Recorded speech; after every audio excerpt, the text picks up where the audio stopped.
श्रवण शब्द नाद तब निरखा अपना रूप बनाया वे। 27 लाख प्रकार के कीड़े होते हैं और उन कीड़ों का राजा भृंगा होता है, भृंगा कीट। उस कीड़े की विशेषता ये है भृंग की कि वो सिर्फ पुरुष होता है, मादा नहीं होती। तो वो अपना वंश चलाने के लिए क्या करता है, वो किसी मकोड़े को पकड़ता है और अपने बिल में, अपनी गुफा में लेके जाता है और उसको धुन सुनाता है। जब वो उसको धुन सुनाता है तो वो कीड़ा, जो मकोड़ा होता है, उसको पंख उगने लगते हैं और वो उस भृंगी के समान हो जाता है। ऐसे वो अपना वंश चलाता है।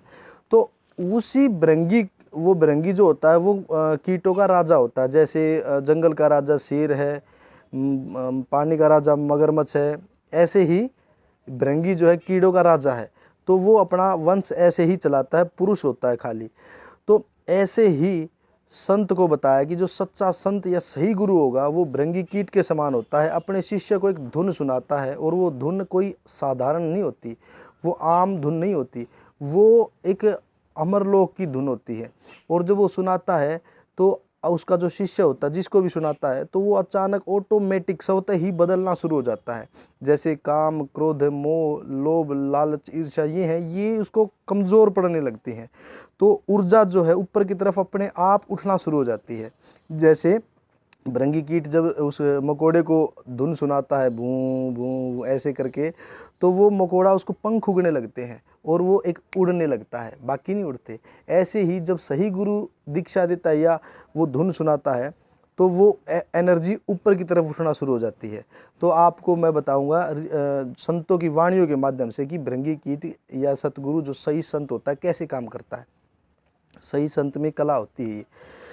भृंग दी गति गहोरे बंदे, आज का यही टॉपिक है। भृंग दी गति गहोरे बंदे, कीने कीट कर्म से कीड़ा भृंगी नाम सुनाया वे। जैसे भृंगी नाम सुनाता है वैसे ही सही गुरु अपने शिष्य को एक धुन सुनाता है और वो उसको बदल देता, चेंज कर देता है। श्रवण शब्द नाद तब निरखा अपना रूप बनाया वे। और वो अपने शिष्य का अपने जैसा रूप बना लेता है। जैसा गुरु होता है वैसे ही शिष्य ऑटोमेटिक बदलना शुरू हो जाता है। यही विधि संत अंत मत मार्ग अंदर अधर मिलाया वे। यही विधि संत अंत मत मार्ग, यानी कि यही विधि, जैसे कि भृंगी कीट अपने मकोड़े को चेंज करता, बदल देता है, वैसे ही संत ऐसे ही इसी विधि से अपने शिष्य को बदल देता है। सादर सुत मरत को तजी के भज भव भरम छुड़ाया वे। जैसे ही वो धुन सुनाता है सारे प्रकार के भ्रम मिटना शुरू हो जाते हैं। जैसे ये मोह माया है, सबसे बड़ा भ्रम है, तो ये मिटना शुरू हो जाते हैं। यानी कि जैसे क्रोध है, जब गुस्सा आएगा तो पता चलेगा आपको अंदर से कि नहीं गुस्सा आ रहा है, कुछ गलत हो रहा है, या इशारे मिलते चलने शुरू हो जाएंगे। तो वही सही गुरु है। सतगुरु दया भया मन दृढ़ के, मन दृढ़ हो जाता, मजबूत हो जाता है। जो मन भटकता है वो भटकाव नहीं रहता। सतगुरु दया भया मन दृढ़ के, जब ही हर्ष जुड़ाया वे। सिंध बिच बूंद धसा सुंदर में, आप ही आप कहाया वे। मेहर मलुक उख रस प्याला, मुर्शिद घोट पिलाया वे। अंदर अमल अरस में भीने, हो आशिक अस आया वे। भृंगी कहन कीट नहीं माने, मूर्ख मरम पाया वे। मूर्ख मरम न पाया वे।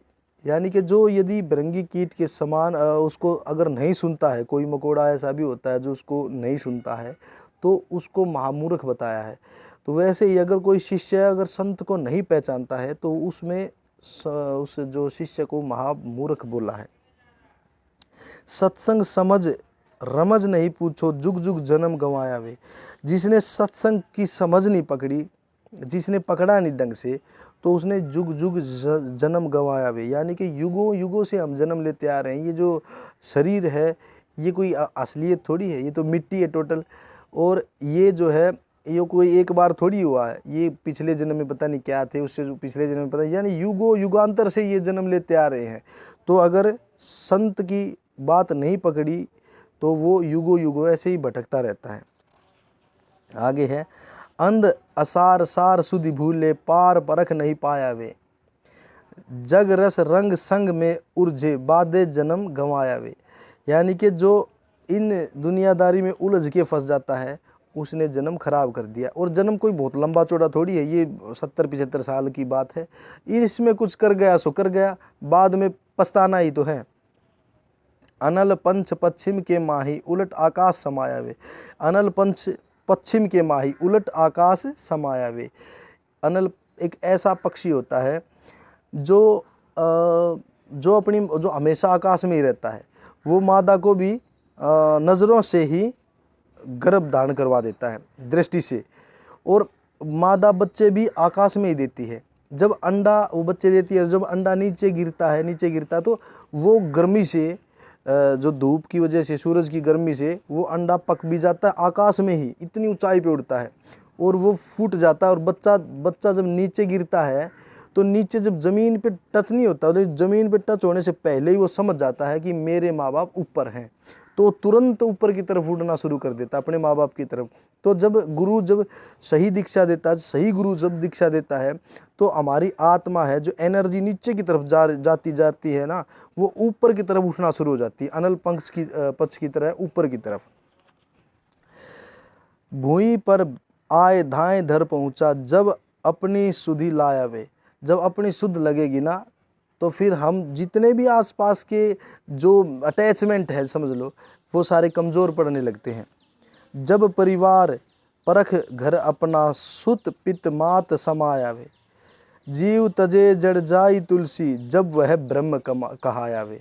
यानी कि जब जीव तजे जड़ ताई तुलसी, जब वह ब्रह्म कहायावे। यानी कि जब आप जो जड़, बिल्कुल हम जड़ ही हैं, और वो जब हम ध्यान करते हैं, ध्यान की अवस्था में जब हमारी एनर्जी ऊपर उठना शुरू हो जाती है, तो वो ब्रह्मलीन से भी ऊपर उठ जाता है। तो उसको कहते हैं जब ब्रह्म कहायावे। उसका आनंद बहुत अधिक होता है। मतलब कि संतों ने बताया है कि असंख्य, जैसे रति क्रिया में जो आनंद है, उससे कम से कम 1000 गुना ज़्यादा आनंद है। तो आपको इसकी हिंदी पढ़ के सुनाता हूँ। कह रहे हैं कि भृंगी वाली बात समझो और सतगुरु में ध्यान लगाओ।